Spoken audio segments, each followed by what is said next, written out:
What's up, what's up? It's Dan here again with the second installment of my review of a game that I played recently of Arcs, Leaders and Law, 2 Laws. Hopefully if you're watching this and you aren't aware of the first video in the series, just flick back. There's where I just go through the selection process during the draft. The outcome of that draft is obviously what you see before you, where we have the red player leading us off with the noble. We've got the yellow player as the fuel drinker, the white player as the agitator, and the blue player, myself, as the rebel. For this hand history, I will only be able to see my hands. I've basically gone and screenshotted my hand as I was playing it, going back through the replay, just because HRF doesn't really let me do that as I review. So this is kind of the easiest way that I could figure out how to do that. So you might have to bear with me a little bit as I manage 2 different screens, 2 different programs. I've tried to make it as fancy as possible, where I, as you'll see the amazing technological video editing genius that is about to come before you as I update these hands. It's going to blow your mind. But let's get into this, shall we? So just for this video, I'm just going to be looking at the first chapter, and we'll just do a video per chapter going forward. So I've just got this chapter here for this video. We've got just looking at our hand here. I think it's I hear a lot of people talking about whether or not they like or don't like this game, or how they feel about it, based on this specific aspect of the game, wherein if you get a bad hand, it can really affect what you're able to do in a round. And I absolutely think that is true. I agree with that analysis. I don't think that makes this a bad game. I actually think that very mechanic makes this game so cool, is that there's just so many variables. And yes, I've got the rebel, but if I don't get any mobilization / aggression cards, then I'm going to be having to pivot to do different actions for this round. Your hand very much determines what you're going to do this round. But I think with a bit of good planning, a bit of understanding on how many actions you're going to get in any given round, based on your position, based on the value of your cards, how high they are, whether or not you're going to be able to get the initiative. All of these factor into what you're going to be able to do this round. And I think it's really important at the beginning of every round, what I try and do is roughly go through what the actions I think that I can do this round are. And so my thinking is I'm going to get one of these actions, one of each of these actions, if I need it this round. So looking at my hand here, it's obviously, I think this is quite a good hand for the rebel specifically, where I have basically one mobilization card which I can pair with my weapon. So immediately off the bat, I'm kind of thinking I may need to seize the initiative. I know that I'm not going to be able to play that one of mobilization along with the weapon unless I seize the initiative beforehand. So excuse me, I'm just bumping my microphone here. The thinking is, for me, straight off the bat, is without sort of looking at anything or seeing what anyone else is doing, I may need to seize the initiative in order to play the one of mobilization, combining it with my weapon. Because as the rebel, that is something that I want to be doing a lot of, is moving and attacking, as established in the first video. So we're probably going to want to try and use all the pips on there. And so if we are doing that, we might be losing one of these cards. And so let's assume that that's the case. That means we're only going to have... we're probably going to throw away one of the build cards. And so we've got one move / aggression, one build, one move / aggression, one move / aggression. So a couple of moves, a couple of attacks, maybe one move, one attack, and then we're pinning all our turn on the, or all the impact that we're going to make this round on the one of mobilization. Now, this is just very general kind of thinking. This isn't exactly how it's going to play out. I'm pretty sure the red player is about to lead the 3 of mobilization and declare something. So we are actually going to get to play the 1 of mobilization straight off the bat. So that will be a lucky break for us. But I think it's important to just talk about, I guess, how I think about planning out my turn. I guess another thing to consider is what I don't have. And so looking at this, I don't have any administration cards. I'm not too worried about that as the rebel. Taxing isn't a huge deal for me. What do we got here? What color am I? Blue. Yeah, so I don't even start with a city on the board. It's always a nightmare when you're the rebel and somebody basically leads an administration to start the game. You generally have to use your material straight off the bat, build a city, and then tax it just to be able to get something. But yeah, so not going to be doing a lot of taxing this round. We're really just high level looking to build up a bit of a fleet, I guess, and we have 3 aggression cards, which is really, really good for us because it means that we can do lots of attacking.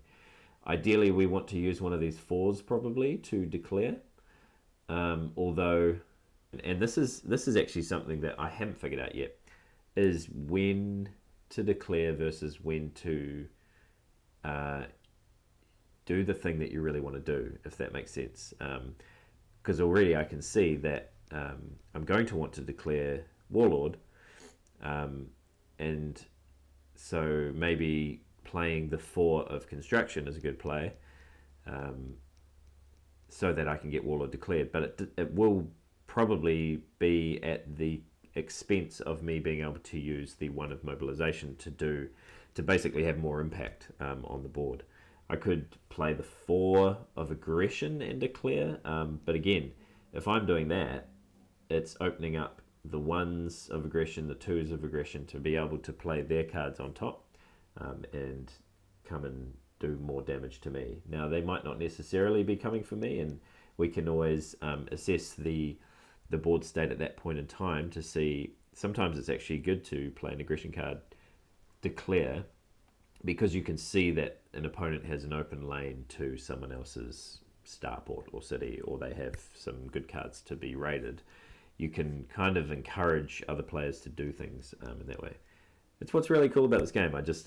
There's just so many things to think about. I haven't even really started, but I really like this part of a chapter, because you can sort of lay out a bit of a strategy about what is it that I can do. And you're not going to be able to do everything, but generally you're trying to think of what is maybe the one thing that if I get the lead, what am I wanting to declare? Can I declare that? And so for me, and what I like about the Rebel is I think it's quite simple in that, what do I want to declare? Warlord, Warlord, Warlord, Warlord. And if I have a 4, which I do, it kind of, I feel like it behooves me to use those to declare Warlord. However, all of that said, it looks like red is going to play a mobilization 3. They are the noble, so of course they will be declaring, and they are declaring the tyrant for the 5 power token. They are going to immediately top deck the relic fence, which is cool. And then it looks like they're going to use all of their action pips to influence the court deck. They're going to be influencing outrage spreads, which is terrifying, as I noted in the last video. Outraging weapon is basically a death knell for the rebel, just because that's what we do. We move and we bomb. And if we can't spend weapons to do that, we're very quickly become reliant on only getting red cards, and that's, you might get extremely lucky, like I have in this round, and get 3 of them, but generally you're probably hoping for 1 or 2 at most. And so you really, really want weapons as a rebel. So very scary to me seeing this. I would imagine that they probably are worried about Psionic being outraged. They can also quickly secure this because they now have the relic fence. They can swap one of their Psionics in their next prelude in order to get a relic and secure it. We can probably think about what it is that they might be wanting to outrage. I think there's a lot to think about with the starting of this game and how we want to go about it. And I do think we really want to be getting involved in this outrage spreads situation. Okay, so let's see what the following actions are. So the yellow player is going to surpass with the mobilization 2. They are the fuel drinker, they have the gate stations and the warlord's cruelty, just as a reminder. And they're going to influence the Farseers. Really nice card. They're going to do that twice. And Silver Tongue's an awesome card as well. So they're sort of just going for the high upside play, I guess, wherein they can just, the outrage spreads will happen. I mean, as the fuel drinker, I'd be pretty worried about losing all my fuel. I might be inclined to spend it now. I think you kind of almost have to make a choice. You either try and block outrage spreads / use all your actions to try and secure it for yourself so that you can outrage something else, or you can ignore it completely but minimize the risk of it hitting you by getting rid of resources, or at least making yourself less of a juicy target. Because if I've got outrage, quite a lot of the time people are just getting rid of outrage spreads so that it doesn't hurt them. They don't, even I don't really have much of a plan of what I want to outrage. I just know that I don't want weapons outraged. And so if this player gets it and then they, do what anyone would do and go, okay, well, what do I want outrage? And then they look at everyone's resources, because that's the first thing that you can go, how can I do the most damage to any of the other players? And you immediately see that there's 2 fuel in the fuel drinker's arsenal. Let's get rid of that. So I think you kind of want to pick a lane. I mean, it looks like they've just gone for, maybe their lane is, we're just going to get all the other awesome cards and let everyone else worry about outrage spreads. But I think, if it was me, I'd just probably spend one of those fuels. Anyway, so they've also moved into the gate. I've got a bit of a cold, so I'm just going to drink water as I go. Stay hydrated. Okay. So yes, they're moving into gate 2. Very packed sector 2 over here. Lots of action. Let's see, what next? The white player. They're going to surpass for the mobilization 6. So and it looks like they're going to be moving. Oh, I see. So they're spending their materials, which I think is wise if they're not going to be hitting the outrage. They're going to move. They're doing the cheeky build in Sector 2 Hex. and then they're going to double influence these silver tongues. So really putting a lot of pressure on yellow there. Nice, I like it. Okay, so us. Let's think about what future me, now me, would do, because I think I do something pretty spicy here. But let's just think about this. So I think we want to pick a lane. We obviously have 4 action pips here. Looking at our hand, when we were talking at the beginning about our strategy for this round, this is the crucial card for us. And so we're quite lucky in that we get to use it without having to throw a card away. So the question is, do we take advantage of this moment right now and get aggressive? We have the sprinter drives, so we can pretty much move to most players' cities. And if we're wanting to hit that outrage, we might be able to move into the red players' one of their city spots and basically outrage something by destroying the city and then outraging that thing, and then thereby making sure that they don't have the choice to outrage weapons, which would hurt us. I think that might be what I do here, and I think that that's probably the play. So combining our mobilization with a weapon. Oh, and it looks like we're going to seize the initiative as well. Obviously, when you're seizing, you're thinking about that next move because you're getting more action pips. Let's see what we do. So I'm moving.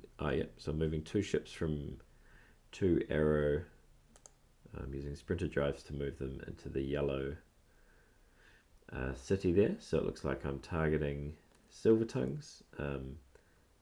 So I think this is a good play, just because, as I mentioned in the first video, having silver tongues first before everyone else even has a card, it's really strong. It stops people wanting to secure cards, and when you're stopping people from doing things that they want to do in this game, you're doing well. So it looks like we're going to be targeting that. So that's 1 move.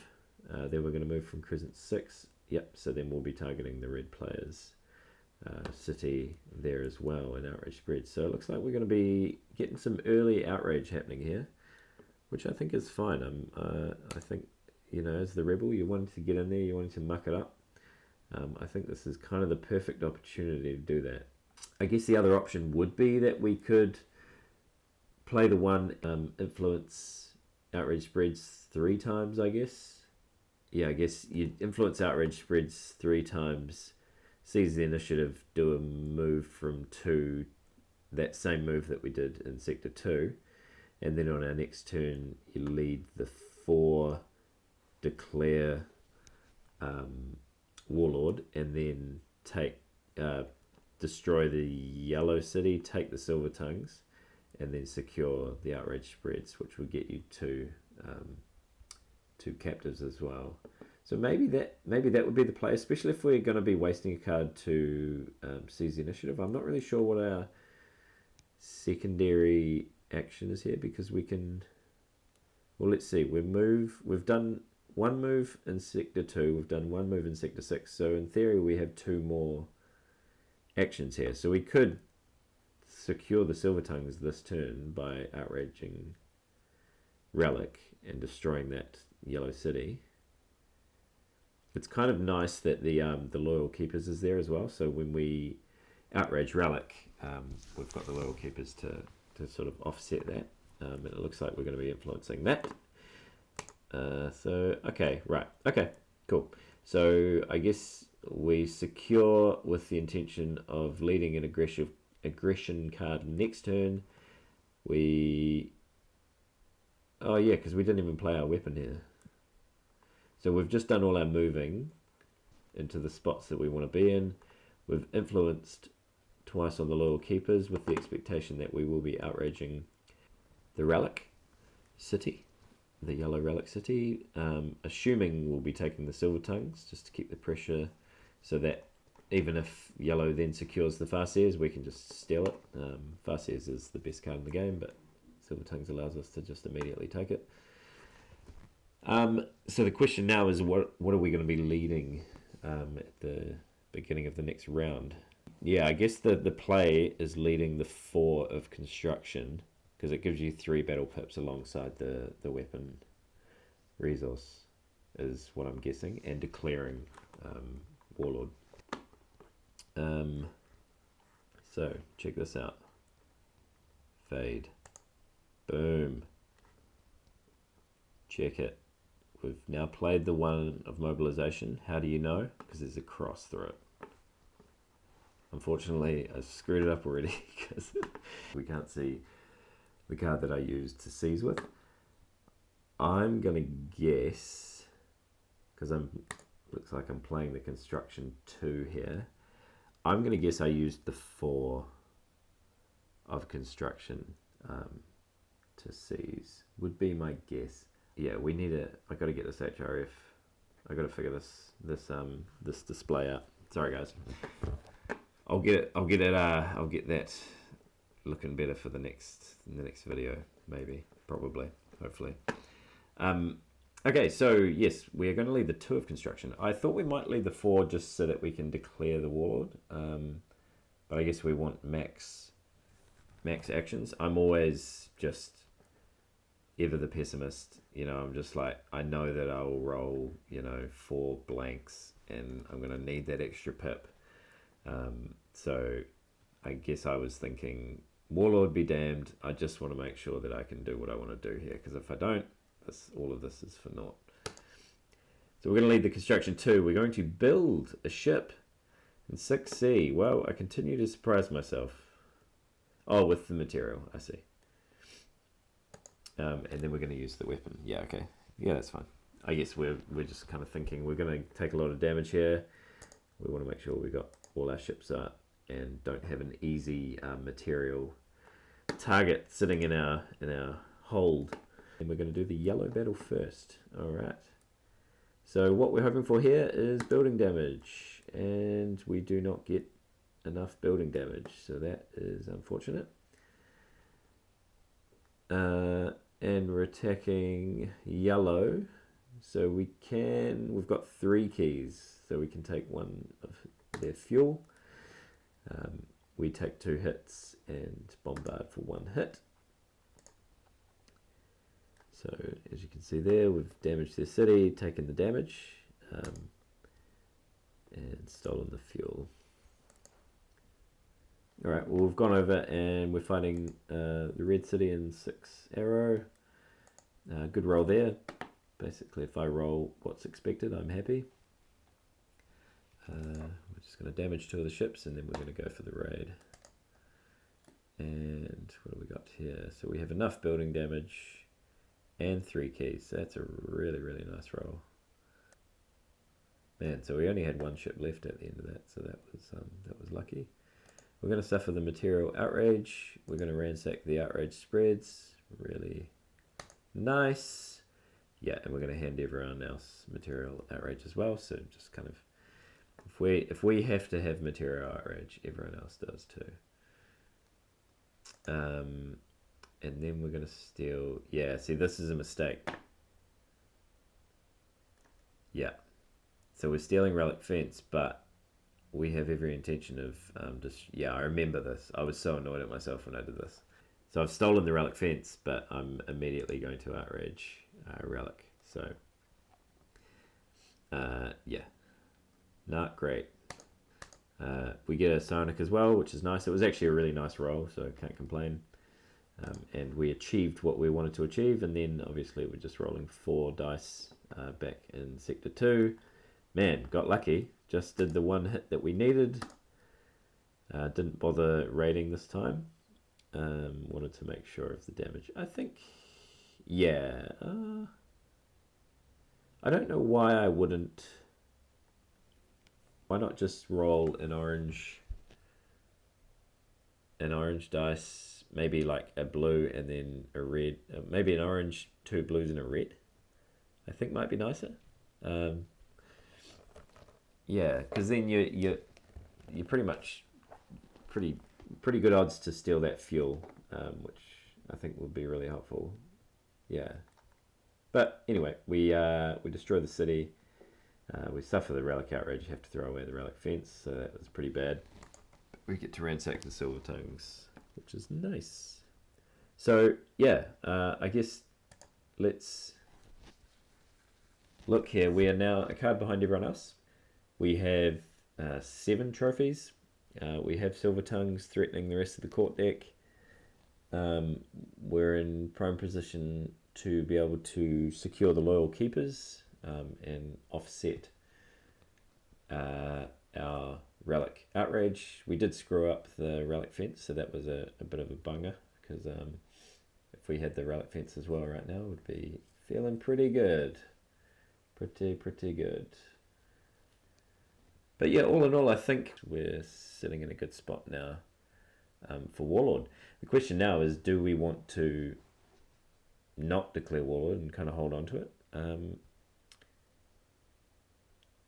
Yeah, it's interesting. We've got the Cloud Cities, so can we rush? Do we go with the initial plan now, where we kind of look at our hand and go, we've got a bunch of moves, obviously they're aggression cards, but moves and builds. So maybe we just kind of settle down a little bit. Sorry, I should probably update this. So it looks like we threw away the 1. Okay, cool. Yeah, sorry, you'll have to bear with me with this painful sorting out of hands. But yeah, I think we've got two move cards and the build left behind. We're sort of threatening the court deck now. Call to action has come out into the court, so obviously we're not threatening that. That would also be a really nice card to get. But ideally what would probably happen is the yellow player secures the Farseers, and then we can just steal it with silver tongues and then use it. But let's see what happens. Let's see. So red's going to copy, and they're going to build a city in 4 moon, 4 sea. Yellow's going to surpass with their construction, their 6 of construction. They are going to build gate 2. Oh yeah, so they're going to use their gate stations to build in gate 2 and in gate 4. So nice. Get their gate economy set up, which is cool. And then white's going to pivot and tax their city in crescent 2 for the weapon there. Oh, and they're obviously the agitator, so they're going to secure themselves 2 weapons. And so now if we're going to have to keep an eye on that. If we attack the white player and roll an intercept, we're taking 2 damage there. Alright, so that's the first round, and I've only been talking for ages. So yellow's going to take the initiative here. Oh no, that's not the first round, that's the second round. Yellow's going to lead the aggression 6, so looking at what we have here, not ideal. And they're going to secure the Farseers, so that is ideal. Very nice for us. They're going to battle white in gate 2. Roll pretty well. And destroy that ship. That's nice. White copies of the card. They battle blue in hex 2. Oh, that's me. How dare they? They roll. Okay, they do 1 hit, destroy a ship. Alright, so we're gonna just copy here. What are we using? Sorry guys, I've kind of screwed this up. So I think I haven't played this one, but looking at future hands, I think I copy with the 4 of aggression.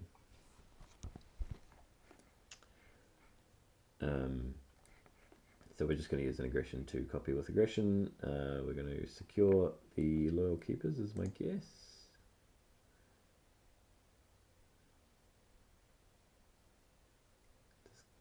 Discarded silver tongues. Oh, and then we're going to immediately use Farseers. Okay, so I can reveal my next hand, so that's cool. Oh yeah. Okay, so as you can see, my color system, it's very, very advanced, very technical here. So it looks like I copied with the 4 of aggression, and then I've thrown away the 4 of build. Okay, I guess I just wanted some high cards maybe. And that has then been replaced with the 5 of construction and the 7 of mobilization. Yeah, you know, it's fine. I don't know if any more mobilization cards are going to be led. If they do, then we can play the 7 secure and then get a few more pips for actions. But I think with 3 cards left, not a hell of a lot more that we can really do other than sort of maybe focus on Tyrant here. We're obviously going to secure the loyal keepers, and so that's going to get us to a point where we are now winning in Tyrant. Huzzah! So that's nice. It's a good start. Let's just take stock of the board now. We obviously have the same amount of cards as everyone else again, as we spent a card to seize the initiative, but with the Farseers we're able to get a card back. We're trying to score Tyrant, it's the only thing that's been declared, and we have 3 cards left. So I think we can kind of do a halfway point, readjust. We can pretty much do 1 move, 1 build, and 1 move / influence. We could maybe do an influence and pivot aggression to secure the call to action. Maybe could be an option. Let's just see what the other players do here. Red is going to pivot using their admin 1, and they're going to seize. Okay. Oh yeah, obviously they want to declare to use their noble action. And they're going to influence, and when the noble pivots to influence, they can influence twice. So it looks like he's going to nab that call to action there, unfortunately for us. And they're going to lead with the mobilization 4. So that is very nice for us, now that we've just recently picked up the 7 mobilization. Let's go. And they're going to declare Warlord. So, you know, I guess they're probably just declaring whatever they've got. But it does sort of block us a little bit. It really only gets us 3 points. Whenever people do this to me, my immediate reaction is, now I need to get all my cities out as soon as humanly possible. The problem is that we got to get a heck of a lot of cities out. We've got to get 5 of them. We've got 1, 2, 3, 4, 5. Yeah, so we'd really need to quickly move into these spots and then get all our build pit. Yeah, it's just not going to happen. We do have a fuel and a psionic. Do we want to use those now? We could relics. We could psionic relic combo on this lead. What would we take? At the moment, like, we're set to win 8 points. I guess I'm thinking, do we try and sort of get cities out, rush, and try and win this thing in the 3rd round? Or do we sort of go slow, steady, and sort of just, I guess, like, if I'm going slow, I'd probably just look to secure, not secure is a bad choice of words, to make sure I get Tyrant. And the way that I think I'd be able to do that is by moving into maybe 2C. Sorry, 2 Crescent. Doing some damage to those ships and then taxing maybe, but it's not great. Like, as the rebel, you just don't really want to be doing that. You've only got 2 ships at any given point in time generally. Looking back to my original strategy with this guy, I want to be moving in and bombing stuff. I guess I could try and double declare Warlord. Obviously, I'm going to be able to seize the initiative here. Although I threw my 4 away like a dum-dum. I could declare Relic. Sorry, Keeper. Maybe declaring Keeper is the play? That's probably the play. And then we're just winning everything. We're getting 10 points straight off the bat. Yeah, that's the goer. Alright, let's see what everyone else is doing though. So, red is going to secure Mass Uprising with Connected. So they're just top decking Mass Uprising, which is pretty awesome. They're going to place all their ships in Sector 4, which is very spicy. I would have thought that maybe they would have just gone for Sector 1. Like, actually just seeing that come out, it was sort of, my heart sank a little bit for the past me, even though I know that I win this game. Yeah, I would have thought he would have gone for Sector 1 there. But no, he's getting all up in there. He's getting up in Yellow's face. Everyone's picking on Yellow this game. Poor Yellow. Okay, red. Oh, he's going to undo things. Okay, ignore everything I've just said. He's going to influence call to action, take the initiative. Then he's going to lead the mobilization 4. He's doing the Mass Uprising with Connected. He's placing it in gate 4. Okay. And they're going to influence the Song of Freedom. So, wow, really putting the pressure on old Yellow there. Looking like they're going to try and get rid of their city there. Poor Yellow. Yellow's going to pivot with the construction 3. They're going to build a ship in Hex 4. White's going to surpass with the mobilization 5. They probably think they got it, but they don't, because I got the 7. I'm going to seize the initiative. We're going to move. Right, so we're moving. I guess we can't, there's nothing, like we'd only be able to influence once. Everything is kind of blocked in the court deck. And can we lead a Relic Psionic? What have we got left here? No, we've only got the 5 left.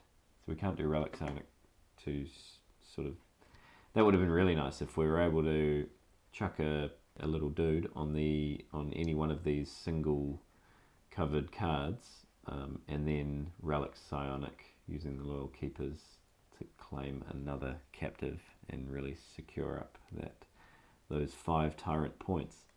But alas, we're going to be leading a 5. So yeah, I think we really just want to move into build spaces, right? So why the heck am I moving into the gate? Heck, oh, I see. So I'm just blocking up the gate and then moving into Hex 6. Yeah, okay, cool. And then I guess I'm going to build 2 cities with my last action. So I take the initiative. Oh, I've got an aggression 2. Well, this is just a fail. So we had the aggression 2. Apologies, everyone. Ooh, okay. So I've now played the 7, and I had the 2 and the 5 left. Sorry, I was looking at another screen. I will get better at this, I promise. Anyway, I lead the aggression 2. So, yeah, this makes way more sense, because now we can move everywhere and then do our building at the end. No, I'm just going to move in and battle someone. Okay. Man, past me is very aggressive. Right, so I'm just kind of battling that remnant. I guess I just want to clear out 6. Yeah, I suppose this makes sense. I guess.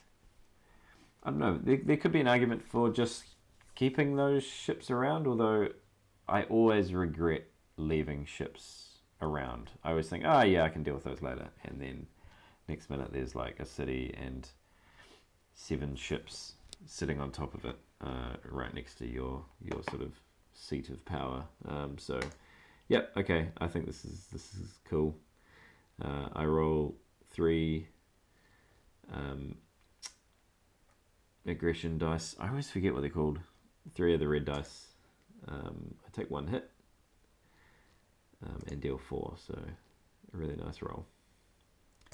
Destroy everything, including myself. But again, that's the strategy with Rebel. Just don't worry about your ships. Make sure that you're hurting them more than you're hurting yourself. Alright, so I'm going to damage that with the psionic. I guess we're just spending the psionic because we're not too worried about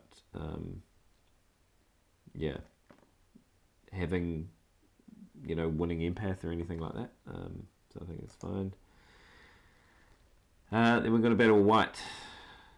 Okay, so we're just shoring up the warlord here. White has mirror plating, so I think this was a bit of a mistake. So it looks like we're attacking white with the intention of raiding. But we're probably going to take too much damage, I guess. We're going to suffer 3 hits. Intercepted for 2. And he's going to destroy us, so we get nada. But I do destroy his ship. Okay, then I'm moving ships. Okay, I see. So I've moved from gate 2 arrow over to back to gate 1. So pretty much getting out of sector 2 there. And setting up my sort of home base as the top left region of the board. So really, really nice start for us for sure. Like it looks like we're going to get a bunch of points. We have the loyal keepers.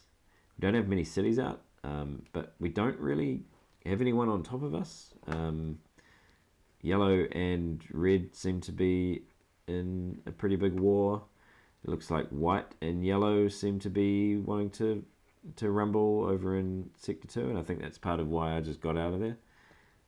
We'll get out of there, we'll build up, get our cities down, and then come back with a vengeance, I guess is the plan here. Red's going to pivot with the administration of 7. They're going to tax the yellow city. Ooh, yellow city in gate 4, I see. And get themselves an agent. So that's pretty annoying for us. Now we're going to have to share some points. Sharing points is never good. Notably, the noble will not score any points at this point. Point. Yellow text, a yellow city in gate 2 with card action. Oh yeah, cool. They're going to gain a weapon and a fuel using their fuel drinker ability. And then white is going to surpass, so they're going to get the final action here. They're going to secure the skirmishes, which is very nice. I wonder why red didn't secure the call to action there. I guess maybe they're thinking they can hold it until the next round, where they can use it to greater effect. Although I would have thought you could do it and hope to tax again. Could have been the option. And 1 tyrant outright, get yourself 5 points. That could have been an option. Back to white, they're securing a bunch of stuff from the court deck, so they're grabbing the skirmishers and the loyal marines as the agitator. This is very nice. Having weapon cards as the agitator is just so nice, because if we, the other players, use... Well, basically, if we roll any kind of intercept against the agitator, they lose a weapon resource. But if they don't have any more to lose, you won't lose a card. And so cards are just permanent defense for the agitator. I'm probably going to talk to the agitator a lot because I love it. I love the agitator. There's a lot to think about with the agitator. I think it's really fun. And it's cool. There's the weapon cards have really cool combinations that you can do. The prison, what is it? Prison wardens and whatever the other prison something or other, and you can basically get a bunch of resources and then use them to take captives off the court deck. So use aggression pips to take captives off the court deck, and you can get a really cool little engine going, which I did in one game. I'll see if I can find that game actually, because it'd be fun to kind of look at that. Anyway, cool. So they're going to lead us off with the last round here of the first chapter. This is going to wrap up our video as well. Hope you've enjoyed it. Hope it's been helpful. I'm sorry that it's, the technology has let me down a little bit. It's technology's fault, not my fault. Alright. White's led with the aggression 3. What have we got left? We have the 5. And what do we... Oh, okay, so they're discarding their precious weapon cards. Interesting. I guess skirmishes is not... It's probably the worst of the weapon cards, I guess. Again, depends, but I suppose they want to get some ships on the board. They place them in Sector 2. Oh, and they're discarding the Loyal Marines. Wow, okay. Ignore everything. Whoa. And then they're going to move into that gate. This is just very, very scary. They really do not want yellow in this sector. I'll say it again. Poor yellow. Sorry, yellow. Just remember, I didn't... Wait, I did hit you. Yeah, I destroyed your city. Okay. Yep, we all ganged up on you. I'm sorry. It's not fair. It's a dog-eat-dog world. So he's going to battle yellow there and do a bunch of damage. Take a little bit back. And then he's going to re-roll with Seeker Torpedoes. Oh my gosh. And roll huge damage. White suffered 1 hit and dealt 10 hits. Brutal. This is like throw your keyboard across the room type stuff. They're going to take Weapon Outrage. I'm pretty sure they probably weren't expecting to do that much damage. Maybe they were. I mean, they did roll like freaking 10 dice. So yes, they have now outraged weapons, and they've lost their weapon. And then the Agitator. I'll say nothing, but I don't know about this play. I'm not sure. Was Sector 2 with it?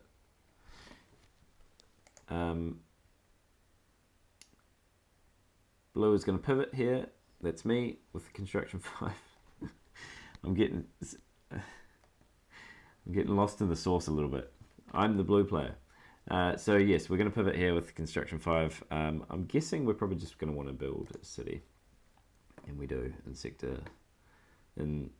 6 in the crescent slot there. Get ourselves a bit of fuel. Fuel is good with sprinter drives and being the rebel. It's good to be the rebel. Yellow's going to influence the spacing union. Good on you, Yellow. You keep fighting that good fight. And that's the end of the chapter. And so looking at the scoring here, we are going to score second place Tyrant. Noble will not score second place Tyrant because they're the Noble, and the Noble is extremely hard to get points with. So hard playing Noble 4-player. And then we are going to score first place for Warlord. White is going to get second place Warlord. And that's all she wrote. Hopefully that was helpful, useful. I promise I will sort out the card thing in the next video. It'll probably still look as like raggedy as it currently does.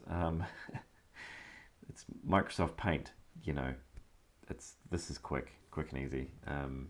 Hopefully it was helpful.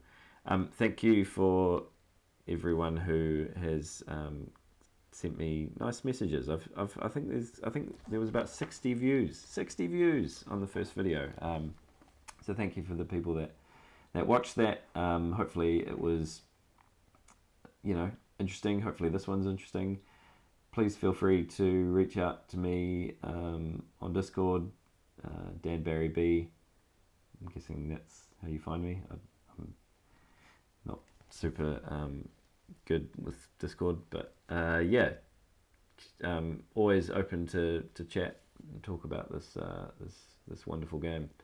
It's there's a lot to think about. There's a lot to talk about. Hopefully this was entertaining and interesting, and I'll see you in the next one. Peace.